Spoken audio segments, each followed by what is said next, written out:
Juan Kapitulo 6, versikulo 35. Si Jesus miingon kanila, "Ako mao ang pan nga naghatag sa kinabuhi. Ang muari kanako dili nagayod gutomon, ug ang mutuo kanako dili nagayod uhawon." Pan sa kinabuhi. Maglikon unta sa mong pagtuo ug gagakabi sa pagtuman sa imong mahal nga kasuguan. Naginoo na kaninyo. Santos Ebanghelyo sumala ni San Mateo. Gitawag niya ang 12 o gipadala nga tinagurha, gihatagag kahom sa pagkaabog sa mga daotang espiritu, gisugo sa dili pagdala og bisan unsa sa panaw, gawa sa sungkod. Walay pagkaon, walay bag, walay kwarta sa mga bakus. Dili sila magagamit og mga sandalyas ug tapos tapot ra sa lawas ang dadon. Ipadayon siya, "Puyo sa balay, diin gidawat mo, pabilin diha hangtod sa inyong pagbiya. Kung may dapit nga dili mo dawat ninyo, o ang mga tao dili maminaw, biyai ka ng dapita, human itaktak ang abog sa inyong tiil. Musaksi batok nila." Naglakaw sila o nagwali nga karon na ang panahon sa pag-usab. Nagpagawa sila daghang nga yawa o nangaayo og daghang masakiton pinagis paghilog. Ang Ebanghelyo sa Ginoo. Pasalamati ang Ginoo kay siya maayo, ang iyang gugma mulungtad hangtod sa kahangturan. Pasalamati ang Diyos sa tanang mga Diyos, ang iyang gugma malungtaron. Pasalamati ang Ginoo sa mga Ginoo, ang iyang gugma malungtaron.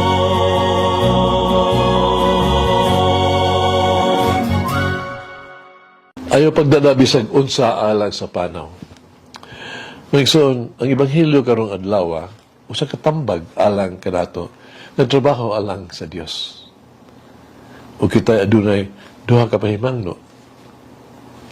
Una, si Jesus nagsulti kanato nga bisan kinsa ang magtrabaho alang sa Dios, dili sa katao aron magnegosyo. Negosyohon niya ang misyon. Dili siya mabalakaw sa Gyud sa unsay makuha niya. Kinahanglan likayan niya ang pag-alagad alang siyang personal nga interest kung unsay lagi makuha alang kaniya nga kaayuhan. Siya nagabuhat sa mga buhat sa Dios alang sa maya sa Dios. Ang iyang mga interests lamang sa Dios. Kung unsay iyang mahatag, unsay iyang mahimo alang sa maya sa Dios. Walang isipayan ang iyang kaugalingon kung unsa ang iyang makuha o kung unsa ang iyang mahimo. Andam siya sa paghatag o dili sa pagpangayo. Ikaduha, isutian kita ni Jesus nga bisan kinsa nga magtrabaho alang kaniya, kinahanglan dili babalaka, makapuliki, no? Mahingawa sa material nga mga butang. Yang gisugo ang iyang mga tinunan nga dili magdalag bisan unsa alang sa panaw, gawas sa sungkod. Wala gid pagkaon. Walay kwarta, sila mga bulsa, pako. Sila bisa pa ni ana nagsulob lang mga bisa kini magsulob og sandalyas, dili magdalagan ni og gitawag tog extra nga sanina. Busa ang sumusunod ni Jesus, misalig sa Dios, dili sa salapi. Nagsilig siya sa providensya, sila sa Dios, ug dili sa bisan unsang koneksyon sa tao. Nagtuo sila sa gahom sa Dios, ug dili sa iyang kagulingong abilidad. Ilang unang abilidad, gitugyan nila ang iyang kagalingon sa paagi sa Dios, ug dili sa bisan unsang material nga butang. Kung ngano ang sumusunod ni Kristo, dili magdala ni ini mga butang sa iyang misyon, para na ako natulog ka rason. Una, kitungod ka ang Diyos o God, dili gayon mo hunong sa paghatag ka nato sa itong kinahanglan ning kinabuhi. Ang Diyos dili gayon mo hunong sa pagpaambit ka nato, kung usa gayon ang atong gikinahanglan alang sa atong kaluwasan. Ang Diyos mo hatag sa kulang sa itong kinabuhi. God is enough. Ikaduha, kinuo sa katawag sa kayano. Busa ang mga kaluho, mga bibiliyo, kinahanglan, dili makabulag ka nato gikan sa pagsubay sa dalan paingon sa langit. Ang material ng mga butang, kinahanglan nga dili makabalda ka nato sa pagtuman sa tuang calling, no? Pagsalig ngadto sa Dios. Ayutan ang mga kaharuhay, ang mga ganti, kinahanglan dili gyud makompromiso sa tuang motibo sa pagserbisyo o magsakripisyo arang para sa atong katawhan. Maghago kita alang sa Dios tungod sa gugma alang kaniya ug sa iyahang katawhan. Ikatulo, kini sa kagamahanan kay mensahe nga ato ang giila ang langit moy ato ang bahandi, atong isipon nga ang Dios moy ang ato ang ganti. Atong gikuha si Jesus ug ang iyang krus isip atong purong-purong sa himaya. Ang dili pagpadala sa bisan unsa alang sa panaw, mao nga ato ang praktikal nga mensahe nga ang gusto natong maangkon ni ining kinabuhia, mga buhat sa Dios.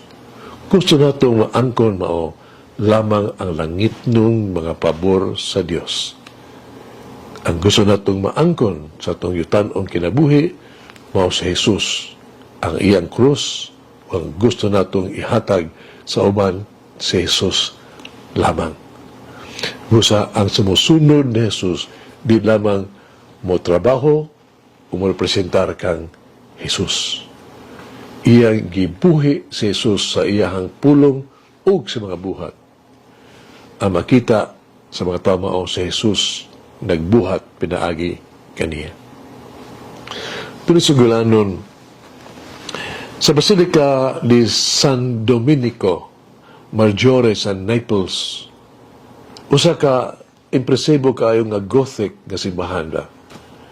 Gitungkod kini sa mga tuig 1883 hangtod sa 1324. Ang sinugdan, ang Basilica, gipahilungod kini sa sugdanan ang patron si San Miguel. At itulo, giilisan sa dihang ang Basilica, gitugdi na ngadto sa mga munghe sa St. Dominic nga mga munghe. Nato mga panahon na sa Middle Age, ang Basilica, uban sa mga sikbit ni monasteryo ni ini, mao ang dugukan, no? Sentro sa kultura sa Naples. Kini mo labing giila nga tawag to sentro sa universidad sa Naples nga buntog nga eskwelahan sa canon law. Ang fasad o ang tubangan nga dagway sa Basilica, gidanayanan o mga maanindog kay marble. Kasulod nakita nato ang karaan kaayong painting sa dibuho sa paglansang ni Kristo sa krus.